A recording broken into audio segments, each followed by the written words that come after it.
Hello and welcome to Prince Civil Services YouTube channel. My name is doctor Sanchit. आप सभी का स्वागत है प्रिंस सिविल सर्विसेज के यूट्यूब चैनल पे।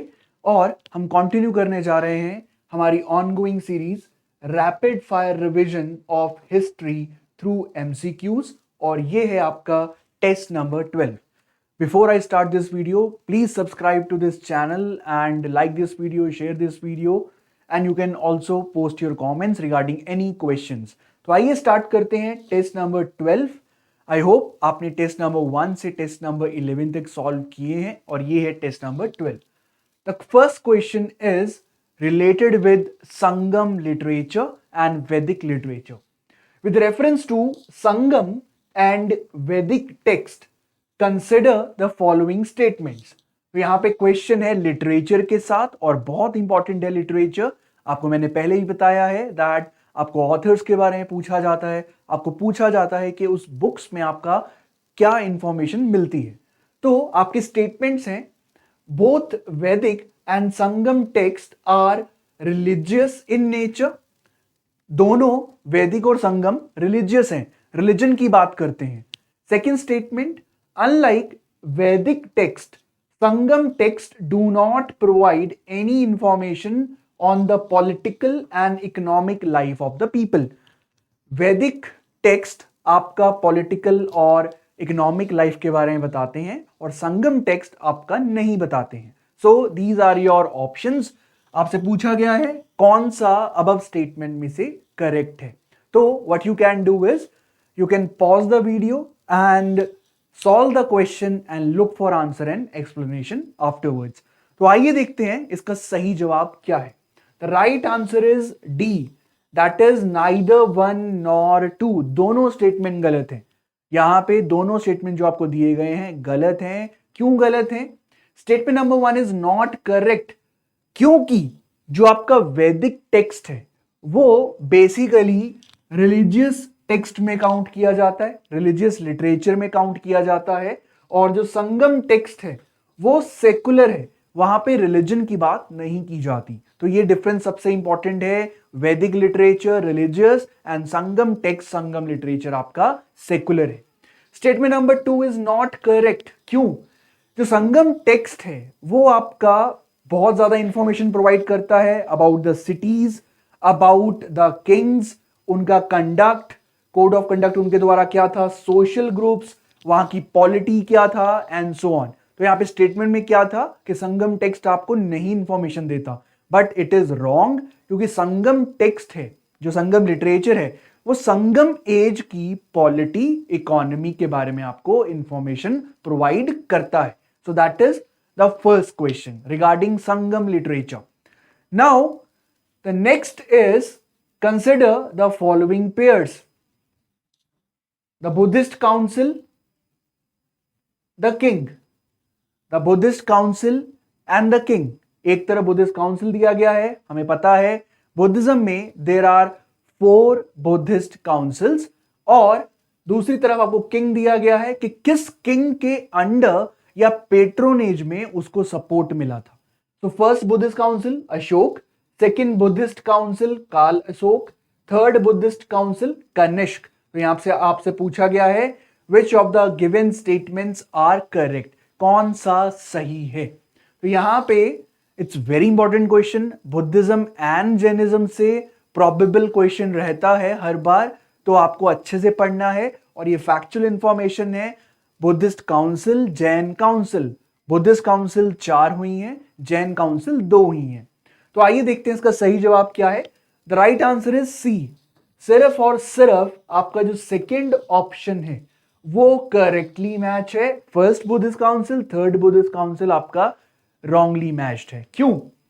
जो फर्स्ट बुद्धिस्ट काउंसिल था वो जैसे ही बुद्धा का डेथ होता है तो उसके डेथ के बाद आपका कन्वीन किया जाता है।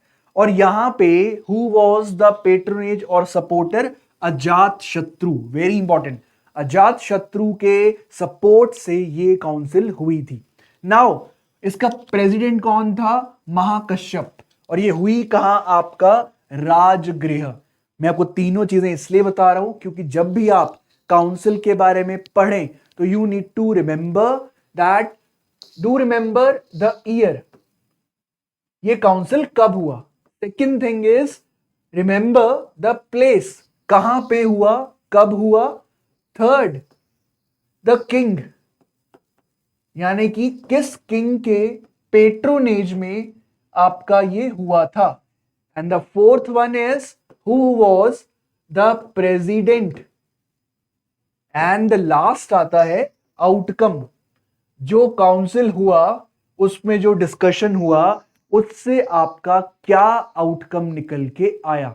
सो you need to remember year, place, king, the president and the outcome.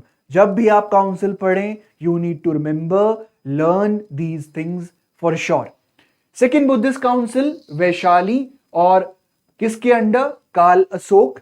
Third is Buddhist council is Pataliputra, Ashoka. And the fourth Buddhist council Kashmir under Kanishka. तो ये है आपका सही जवाब यहां पे, that is the 4 Buddhist council. Next question from modern Indian history, Lala Lajpat Rai is associated with which of the following. Lala Lajpat Rai ji के regarding ये क्वेश्चन है, उनसे पूछा गया है कि वो किस किस एसोसिएशन से रिलेटेड थे। Agitation against Simon commission, Simon commission के अगेंस्ट प्रोटेस्ट किया उन्होंने। सर्वेंट्स ऑफ पीपल सोसाइटी, क्या उन्होंने ये सोसाइटी फॉर्म किया या एसोसिएटेड थे। Third is Arya Samaj. इनमें से आपका लाला लाजपत राय जी किसके साथ एसोसिएटेड थे। सो आपके ये ऑप्शंस हैं, पॉज कर सकते हैं वीडियो। आइए देखते हैं इसका सही जवाब क्या है। The answer is D, 1, 2 and 3 very important. Lala Lajpat Rai as a personality, उनका कॉन्ट्रीब्यूशन बहुत ज्यादा रहा है। और आपको यूपीएससी की अगर प्रिपरेशन कर रहे हैं आप, तो आपको पर्सनैलिटीज, फेमस पर्सनैलिटीज या पर्सनैलिटीज जिनका कॉन्ट्रीब्यूशन रहा है significant, starting from Mahatma Gandhi ji, then B R. Ambedkar, Jawaharlal Nehru, Vallabhbhai Patel, Lala Lajpat Rai and so on. So यहाँ Bal Gangadhar Tilak, there is a list, long list. तो आपको सबको पता होना चाहिए बुक्स के रिगार्डिंग, एसोसिएशन के रिगार्डिंग, कोई उन्होंने मूवमेंट लॉन्च किया था या कौन सा नहीं किया था। सो आइए देखते हैं इस क्वेश्चन को। The answer is D. So you can see the Lala Lajpat Rai, the picture of Lala Lajpat Rai ji. So the Lala Lajpat Rai ji was one of the leaders of anti Simon commission. ये सबसे इंपॉर्टेंट था उनका एसोसिएशन, कि जब साइमन कमीशन इंडिया में आता है तो उसका प्रोटेस्ट होता है, उसके खिलाफ anti Simon commission protest start होते हैं।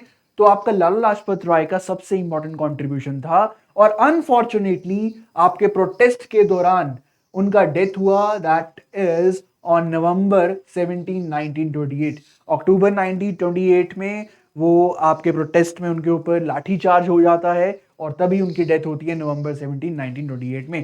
तो ही was associated with anti Simon commission. Second, servants of the people society. Yes, Lala Lajpat Rai ने आपका 1921 में लाहौर में servants of the people society की शुरुआत की थी और इसका इनॉग्रेशन किसने किया, महात्मा गांधी जी ने। So that is the second point, वो भी ठीक है। अब यहां पे मैं आपको एक होमवर्क देता हूं जो आपको पढ़ना है और पढ़ के आप कमेंट करें। दैट इज, 2 एसोसिएशंस हैं, servants of the God and servants of India. तो यहां पे आपका सर्वेंट्स ऑफ पीपल, ये किसने फाउंड किया, लाला लाजपत राय ने। दूसरा आपको क्वेश्चन मैं पूछ रहा हूं, that servants of God and servants of India, ये किसने फाउंड किया था। So please do write your answers in the comment section.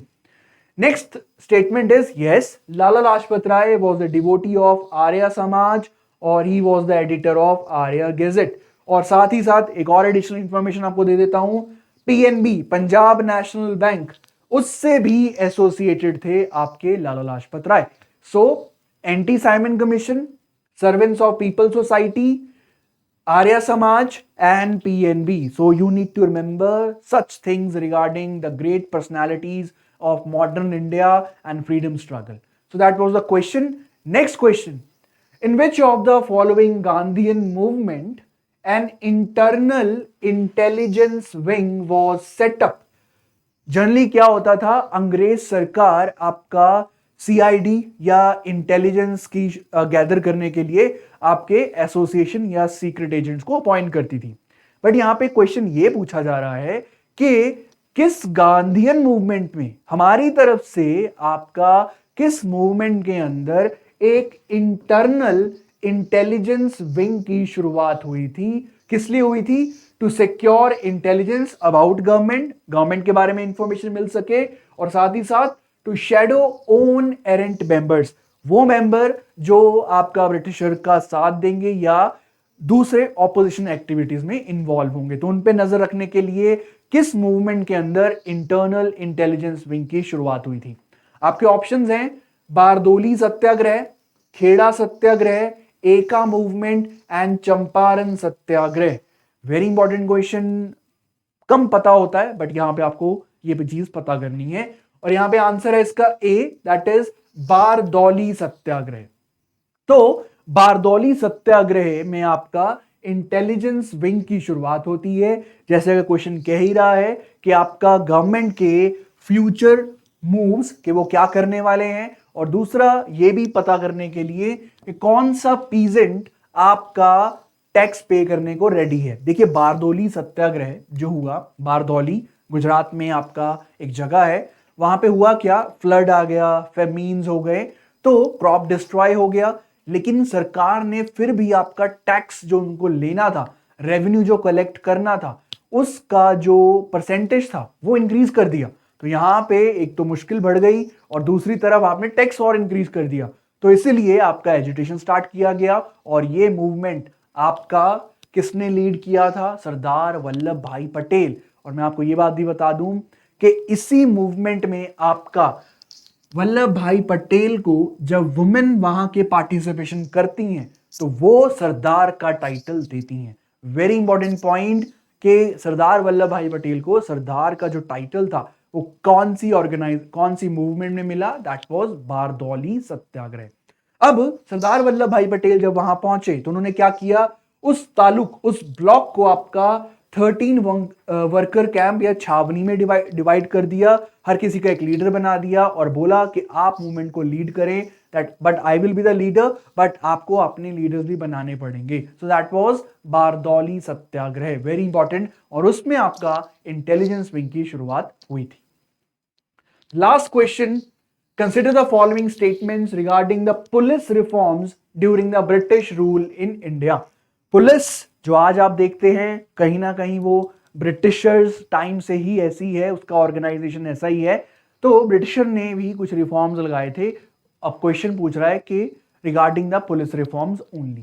Statement number 1, Lord Bentinck relieved the zamindars from their police functions. Lord Cornwallis regularized the police force by establishing a system of थानास under a daroga। तो Lord Bentinck ने आपका जमींदार को उनके police function से relieve कर दिया, statement number 1। Statement number 2, Lord Cornwallis ने आपका पुलिस फोर्स को रेगुलाइज किया, थानों में डिवाइड किया और हर थाने पे आपका एक दरोगा अपॉइंट किया। तो ये स्टेटमेंट सही है या गलत आपसे पूछा गया है। आइए देखते हैं इसका answer. B, that is the statement number 2 is correct, statement number 1 is wrong. आइए देखते हैं, स्टेटमेंट नंबर 1 गलत इसलिए है, लॉर्ड कॉर्नवालिस ने आपका जमींदार जो थे उनसे उनकी पुलिस ड्यूटी आपका छीन ली थी। अब आप पुलिस ड्यूटी नहीं निभाएंगे। ये किसने किया था? लॉर्ड कॉर्नवालिस ने। अब बेंटिक ने क्या किया? Bentinck abolish the office of SP, superintendent of police की जो पोस्ट थी वो आपका एबॉलिश किया बेंटिक ने। अब पोस्ट अबॉलिश कर दिया, काम तो करेगा कोई ना कोई, तो यस, तो यहां पे उसने क्या किया, जो कलेक्टर है या मैजिस्ट्रेट है उसको आपका पुलिस फोर्स का हेड बना दिया और उसके अंडर आपका सारी की सारी जुरिडिक्शन लगा दी। और जो कमिश्नर है, उस डिवीजन का कमिश्नर है, उसको बोल दिया कि आप क्या कहते हैं, एसपी की तरह एक्ट कीजिए। इससे क्या होगा, कलेक्टर जो पोस्ट है, डीएम जो पोस्ट है, ये पहले से ही ओवरबर्डन्ड है और आज भी one of the most overburdened officers is your collector, DM and so on.